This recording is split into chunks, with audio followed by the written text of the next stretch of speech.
وہ امیہ بن خلف کے جاہلیت کے زمانے سے دوست تھے اور جب بھی امیہ مدینہ سے گزرتا تو ان کے یہاں قیام کرتا تھا۔ اسی طرح حضرت سعد رضی اللہ عنہ جب مکہ سے گزرتے کو امیہ کے یہاں قیام کرتے۔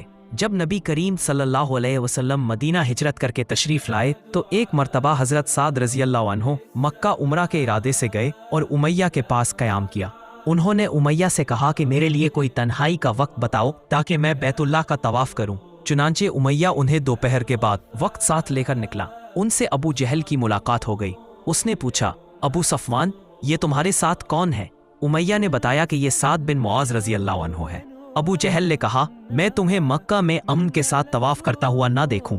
تم لوگوں نے بے دینوں کو پناہ دے رکھی ہے اور اس خیال میں ہو کہ تم لوگ ان کی مدد کرو گے۔ خدا کی قسم، اگر اس وقت تم ابو صفوان امیہ کے ساتھ نہ ہوتے تو اپنے گھر سلامتی سے نہیں جا سکتے تھے۔ اس پر سعد رضی اللہ عنہ نے کہا، اس وقت ان کی آواز بلند ہو گئی تھی کہ اللہ کی قسم، اگر آج تم نے مجھے طواف سے روکا، مدینہ کی طرف سے تمہارا راستہ بند کر دوں گا اور یہ تمہارے لیے بہت سی مشکلات کا باعث بن جائے گا۔ امیہ کہنے لگا، سعد، ابو الحکم ابو جہل کے سامنے بلند آواز سے نہ بولو، یہ وادی کا سردار ہے۔ سعد رضی اللہ عنہ نے کہا، امیہ، اس طرح کی گفتگو نہ کرو۔ اللہ کی قسم کہ میں رسول اللہ صلی اللہ علیہ وسلم سے سن چکا ہوں کہ تو ان کے ہاتھوں سے مارا جائے گا۔ امیہ نے پوچھا، کیا مکے میں مجھے قتل کریں گے؟ انہوں نے کہا کہ اس کا مجھے علم نہیں۔ امیہ یہ سن کر بہت گھبرا گیا اور جب اپنے گھر لوٹا تو اپنی بیوی سے کہا، صفوان، دیکھا نہیں سعد میرے متعلق کیا کہہ رہے ہیں؟ اس نے پوچھا، کیا کہہ رہے ہیں؟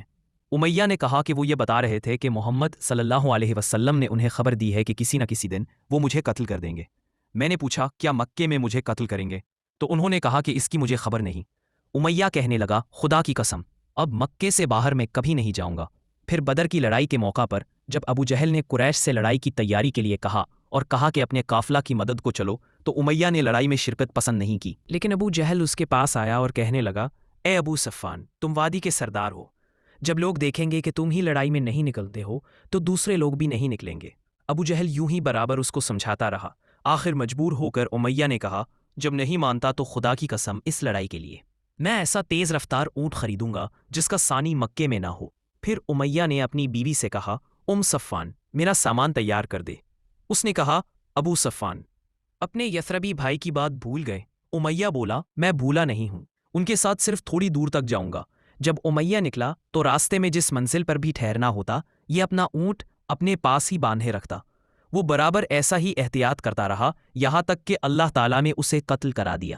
صحیح بخاری 39500 کتاب غزوات کے بیان میں۔